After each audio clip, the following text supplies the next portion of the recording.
আমাদের সকলেরই একটা ইচ্ছা থাকে যে কী করে আমরা আমাদের যে খাসি বা ছাগল আছে তাকে আমরা কী করে মোটা তাজা করব, তার ওয়েট কী করে বৃদ্ধি করব, এটাই কিন্তু আমাদের উদ্দেশ্য থাকে এবং কি এটাই আমাদের ইচ্ছা থাকে। এবং আমরা যদি এটা করে নিতে পারি তাহলে আমাদের আর্থিক যে উন্নতি সেটা কিন্তু হয়ে যাবে।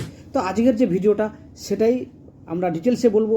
তার আগে বলে রাখি, যারা আমার চ্যানেল দেখছেন তাদেরকে সকলকে স্বাগতম, এবং কি যারা আমার চ্যানেলে দেখতেছেন এবং যারা চ্যানেলটিকে এখনও সাবস্ক্রাইব করেননি তাদেরকে আমি বলবো প্লিজ চ্যানেলটাকে সাবস্ক্রাইব করবেন এবং পাশে থাকা যে বেল আইকনটি আছে সেটাকে অবশ্যই আপনারা প্রেস করবেন, কেননা আমি যখনই নতুন ভিডিও দিব তখনই কিন্তু আপনারা ভিডিওটা পেয়ে যাবেন। তো চলুন আজকের ভিডিওটা শুরু করি। আজকের যে উদ্দেশ্যটা হচ্ছে যে আমরা কী করে ছাগলকে মোটা করব, কী করে আমরা তাদের ওয়েট বৃদ্ধি করব, এটাই কিন্তু আমাদের উদ্দেশ্য। তো চলুন, আমাদের এইসব করতে গেলে অর্থাৎ আমাদের ছাগল যদি 5 কিলো থাকে সেটাকে আমরা 10 কিলো ছাগলকে আমরা কী করে 15 কিলো করব, বা 15 কিলো ছাগলকে কী করে 20 কেজি অবধি আমরা করতে পারি সেটা নিয়ে আলোচনা। তো চলুন আজকে আমরা ভিডিওটা শুরু করি।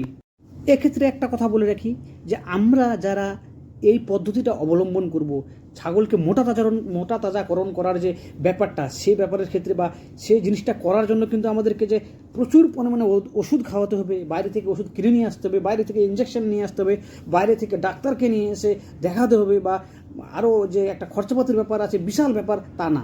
এটা একটা জাস্ট সিম্পল ব্যাপারটা কি, আমরা দৈনন্দিন জীবনে যে সমস্ত জিনিস ঘরের মধ্যে পাই, যে সমস্ত জিনিস আমরা ঘরের মধ্যে রাখি, এবং কি যে সমস্ত জিনিস আমরা সচরাচর ইউজ বা ব্যবহার করি সাধারণত, সেগুলোকে আমরা ঠিকঠাকভাবে সায়েন্টিফিক ওয়েতে এবং কি ভালোভাবে যদি আমরা একটা অনুপাতে মিশ্রণ করে দিতে পারি তাহলেই কিন্তু আমাদের এই কাজটা অতি সহজতম হয়ে যাবে। এবং কি কোনো রকমের ডাক্তার, কোনো রকমের ইঞ্জেকশন, কোনো রকমের মিনারেল মিক্সচার, কোনো রকমের ভিটামিন কিছুই কিনতে হবে না, আমি চ্যালেঞ্জে বলে যাচ্ছি।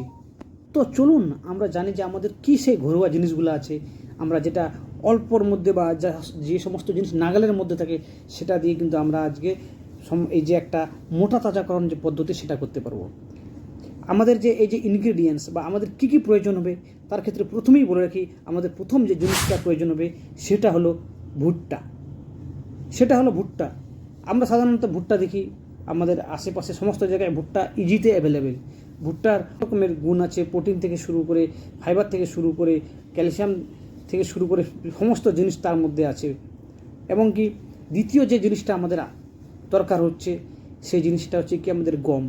আমরা গমের সঙ্গে সবাই পরিচিত হুইট গম, যেটা আমরা সাধারণত যেটা রুটি খাই বা যেটাকে আমরা বাড়িতে রাখি বা যেটাকে অনেকে গেহু বলে, সেই গম কিন্তু নাম্বার 2 প্রয়োজন।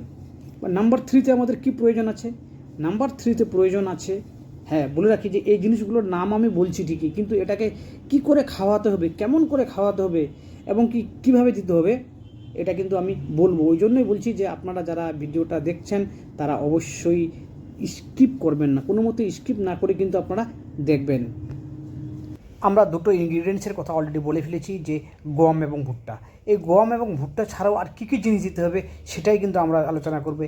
আমরা গম ভুট্টা ছাড়াও আমাদের তৃতীয় নম্বর যে জিনিসটা হচ্ছে সেটা হচ্ছে ছোলা, যেখানে প্রচুর পরিমাণে প্রোটিন, এনার্জি থেকে শুরু করে আরও অন্যান্য থাকে। তো আমাদের ছোলা হয়ে গেল, গম হয়ে গেল, ভুট্টা হয়ে গেল।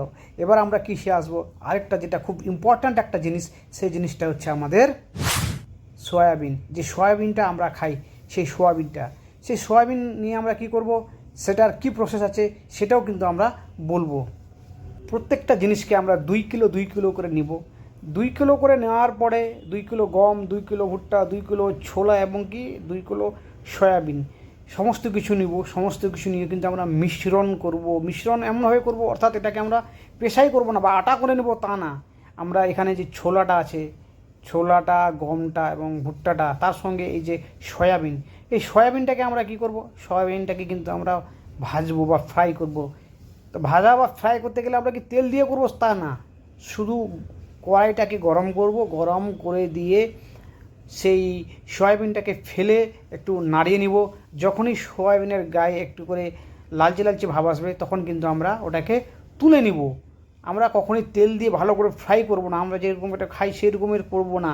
আমি যেভাবে করে বলছি যে কড়াইয়ের মধ্যে দিয়ে কড়াইটাকে গরম করে নেওয়ার পরে সেখানে আমরা ছেড়ে দেব অর্থাৎ সয়াবিনটাকে ছেড়ে দেওয়ার পরে আমরা যখন দেখবো যে একটু লালচে লাল চলে এসছে বা লাল কালারের হয়েছে, তখনই আমরা তুলে নেব। এইভাবে 4টা জিনিস কিন্তু আমরা মিশ্রণ করে নেব। এই 4টা জিনিস আমরা কি প্রত্যেকটাকেই 2 কিলো করে নেব, এবং কি তার সঙ্গে আমরা একটা ইনগ্রেডিয়েন্টস নেব, যে ইনগ্রেডিয়েন্টসটা হচ্ছে গুড়। আপনারা জানেন গুড়ে প্রচুর পরিমাণে এনার্জি থাকে।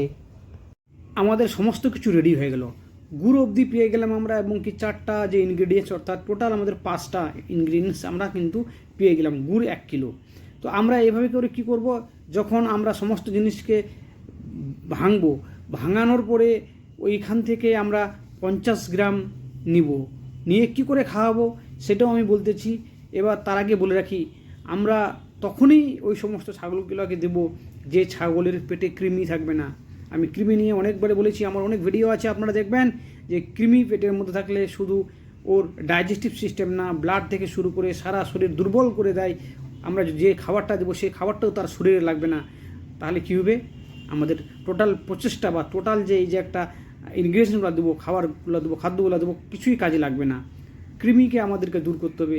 তার জন্য আমরা চেষ্টা করব যে ছাগলকে অন্তত 3 মাস বা 4 মাস পর করে কিন্তু কৃমির ডোজগুলো খাওয়াবেন বাড়িতে। এবং কি যে সমস্ত ছাগল কৃমিনাশক ওষুধ খাবে তাদেরকেই কিন্তু, বা যাদের কৃমি থাকবে না পেটে, সেই সমস্ত ছাগলগুলোকে দিবেন। আরেকটা কথা আমি আগেও বলেছিলাম, যে সমস্ত ছাগলের হয়তো পাতলা পায়খানা হচ্ছে বা জ্বর আছে বা নাকে সর্দি আছে, যে অসুস্থ আছে, সেগুলোকে দিলে কিন্তু হবে না, কোনো মতেই কাজ হবে না। তাহলে কি আমরা কিন্তু ইনগ্রেডিয়েন্টসগুলো 2 কিলো নিয়ে গিয়ে আমরা 1 কেজি গুড় নিয়ে, অর্থাৎ 2 কিলো ভুট্টা, 2 কিলো গম, 2 কিলো ছোলা, যেটাকে বুট বলে অনেকে, 2 কিলো ছোলা, 2 কিলো সয়াবিনের প্রসেসও বলে দিচ্ছি, সমস্ত নিয়ে ভালো করে মিক্সিং করবেন বা ভালো করে ভাঙাবেন। ভাঙানোর পরে মানে আটার মতন করবেন না, একদম ভালো করে ভাঙাবেন। ভাঙিয়ে গুড় নিয়ে মোটামুটি 1 কিলো গুড় দিয়ে ভালো করে 1 কিলো গুড় নিলেন। এবার ওইখান থেকে 50 গ্রাম আর সামান্য একটু গুড় নিয়ে মাখিয়ে প্রতিদিন সকালে যদি আপনারা এভাবে করে খাওয়ান, আর যা যা প্রসেসগুলো বলেছি, আশা করি আপনারা যদি টানা এরকম করে 10 থেকে 20 দিন এভাবে করে যদি খাওয়াতে থাকেন, তার কিছুটা পরিবর্তন, যখনই এরকম করে পরিবর্তন পাবেন, টানা 3 মাস আপনারা এভাবে করে খাওয়াবেন, আশা করি আমি যা যা কথাগুলো বলেছি আপনারা তার রেজাল্ট বা ফল পাবেন। এবং কি তাহলে কি আমাদের যে ওয়েট বা মোটাতাজাকরণ যে ব্যাপারটা, সেটা কিন্তু আমরা করে নিতে পারি।